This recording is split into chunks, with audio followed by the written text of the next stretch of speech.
চলে এলাম আরেকটি নতুন ভিডিও নিয়ে। আজকের ভিডিও একটি অন্য রকমের হতে যাচ্ছে। আপনাদেরকে আমি মাঝে কথা দিয়েছিলাম যে আপনাদের করা বিভিন্ন রকমের প্রশ্ন আমি যে ভিডিওগুলো এর আগে ছেড়েছি তার মধ্যে হয়তো আপনারা উত্তর খুঁজে পাননি, অথবা আপনাদের বুঝতে কোনো সমস্যা হয়েছে।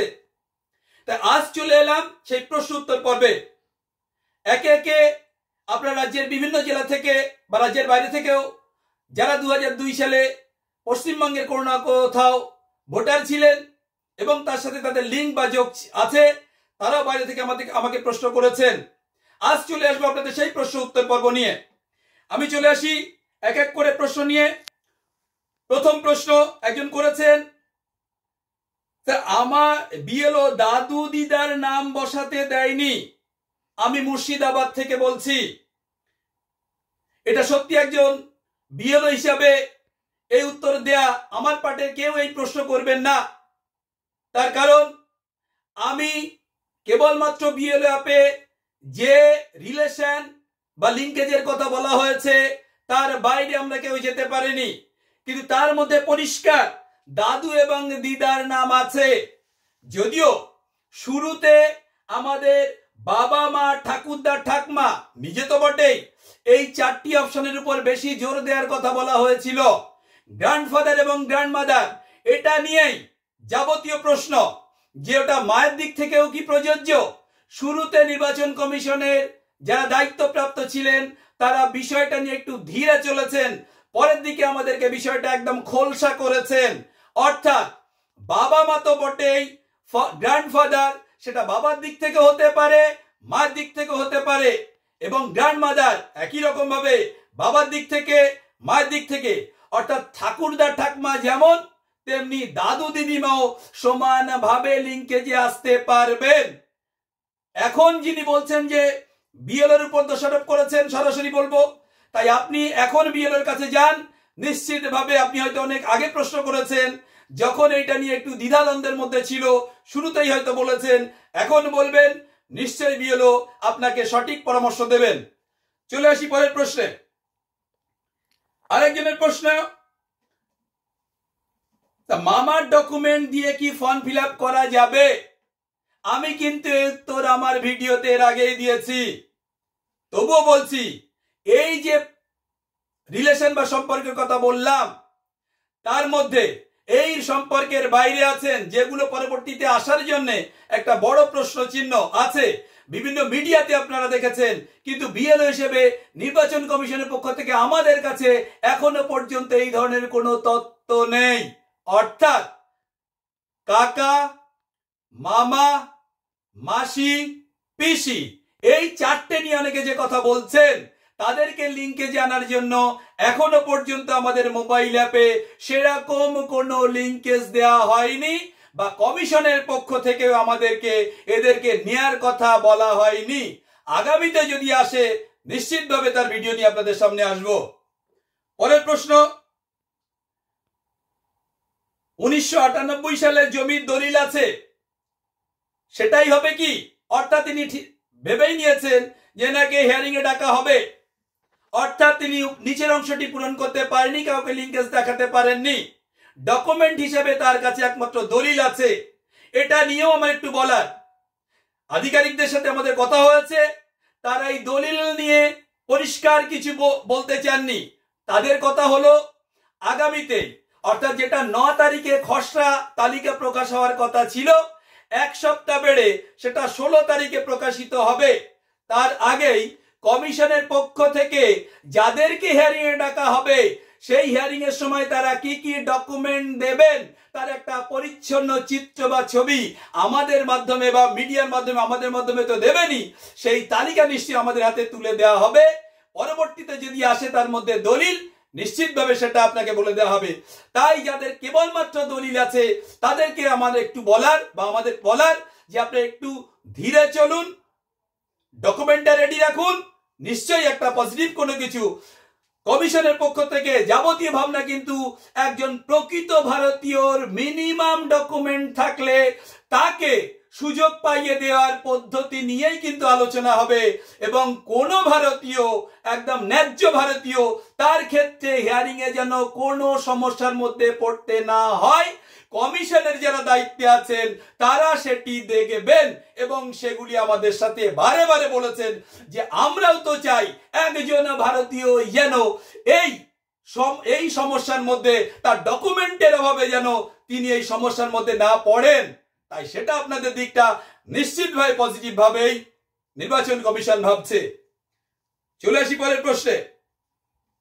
ইনি বলেছেন আমার 2025 সালে ভোটার লিস্টে নাম আছে, অথচ আমি কোনো এনুমারেশন ফর্ম পাইনি। এটা সত্যি সত্যি অবাক করেছে।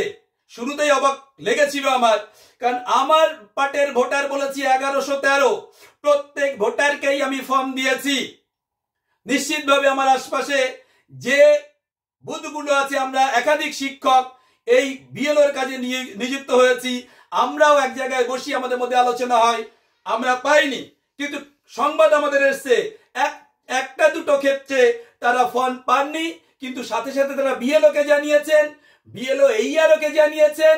এইভাবে তারা আবার তাদের বিডিও অফিস থেকে এই আধিকারিকদের কাছ থেকে ফর্ম এনেছেন এবং ভোটারকে দিয়েছেন। তাই আপনাকে আমার পরামর্শ, আপনি অবশ্যই আপনার বিএলওর কাছে যান, তাকে বলুন, তিনি আপনার ফর্মের ব্যবস্থা নিশ্চিতভাবে করবেন। চলে আসি পরের প্রশ্নে। একজন বলেছেন না হেসে পারলাম না, এমন একটা প্রশ্ন যেটা আমাকে নিয়েই প্রশ্ন করেছেন, যেটা আমার এলাকায় যারা আছেন তারা জানেন আমি কিভাবে কাজটা করি, কিভাবে প্রত্যেকটা ভোটারের তথ্য আমার কাছে থাকে। তারপরে একজন প্রশ্ন করেছেন, আমি যেহেতু আগের দিন বলেছিলাম যে 1113 জন, প্রশ্নটা শুনুন, মোট ভোটার 1113 জন, আপনি কি করে 1113 জনের ফর্ম বিতরণ করলেন? যিনি প্রশ্ন করেছেন তার নাম আমি করব না, তিনি নিশ্চিতভাবে আমার ভিডিওটি দেখবেন। তাকে বলি আপনি নিশ্চয়ই বিএলও নন, আপনি বিএলও হলে এই প্রশ্নটি আমাকে করতেন না। নিশ্চয়ই ভোটারদের অনেকের উৎসুক মন আছে যে 1113টি ফর্ম কি পুরো বিলি করতে হবে? নিশ্চিতভাবে 1113টি ফর্মই প্রত্যেক বিএলও তার পার্টের প্রত্যেক ভোটারকেই বিলি করতে হবে এবং পূরণ করা ফর্ম ব্ল্যাঙ্ক হতে পারে, কাদের ক্ষেত্রে সেটা পরে আসছি, সেই ফর্মের প্রত্যেকটি তিনি সংগ্রহ করবেন। 1113টি যদি ফর্ম থাকে আমার পার্টের বা বুথের, আমাকে 1113 দুগুণে 2226টি ফর্মেই সই করতে হবে এবং স্ট্যাম্প মারতে হবে বিএলও হিসাবে। তার মধ্যে একটি অংশ তাদেরকে ফেরত দিতে হবে রিসিপ্ট কপি হিসাবে এবং একটি অংশ জমা নিতে হবে। আমার পার্টের 1113 জনের মধ্যে 1070 জনের ফর্মকে আমরা আলাদা করব এবং বাকি 43, তাহলে 1070 আর 43 1130, এই 43টির মধ্যে 28 জন মৃত ভোটার। তার মধ্যে সংখ্যাটা আমি পরিষ্কার বলতে পারবো,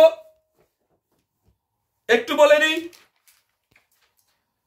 মৃত ভোটার 28 জন, রিপিট অর্থাৎ ডুপ্লিকেট ভোটার, একই ভোটার এই পার্টে দুবার ভোটার হয়েছেন একজন, শিফটেড যারা অন্যত্রে চলে গেছেন, বিবাহ সূত্রে হতে পারে, অন্য কোনো কারণে, এরকম 9 জন, এবং আনট্রেসেবল যাদেরকে ট্রেস করা যাচ্ছে না, বিশেষ করে অ্যাবসেন্টি, কি ওই একই রকম ভাবে বিবাহ বিচ্ছেদের কারণে তারা বাপের বাড়ি চলে গেছেন হয়তো, কিন্তু আমি ট্রেস করতে পারিনি এই কটা।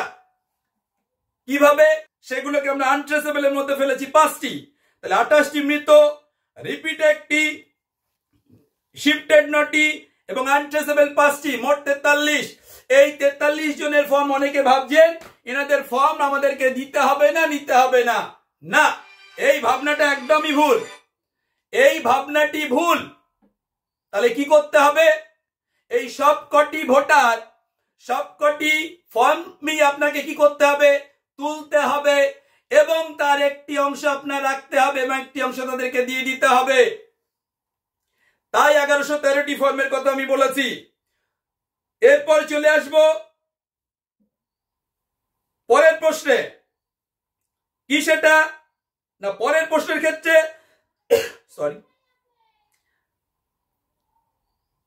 2002 সালে তিনি বলছেন লিস্টে মায়ের নাম আছে, মায়ের ক্ষেত্রে কিভাবে আমি প্রুফ করব যে ওটা আমার মা?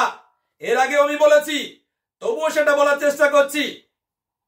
মাকে প্রমাণ করতে গেলে একজন বিএলও, ধরুন একজনের বাড়ি গেলেন, একজন ভোটার, তার বাবা 2002 সালে আগে মারা গেছেন, লিঙ্কেজ হিসাবে তার মা ছিলেন 2002-এ, মাকে দেখাবেন। প্রশ্ন করেছেন একজন ভোটারের ওটাই মা, প্রমাণ করব কি করে? আমি তাদের কাছ থেকে দুটি ডকুমেন্ট চেয়ে নিয়েছি। যে ভোটারের মা 2002 সালে ভোটার আছেন, তার এবং তার মায়ের, তার একটা যদি আমি ডকুমেন্ট নিই, পিতা হিসেবে তার বাবার নাম যিনি আছেন, মায়ের ডকুমেন্ট নিয়ে দেখছি মায়ের হাজবেন্ড বা স্বামী হিসেবে একই ব্যক্তি আছেন, অর্থাৎ তাদের মধ্যে সম্পর্ক পরিষ্কার হয়ে গেল।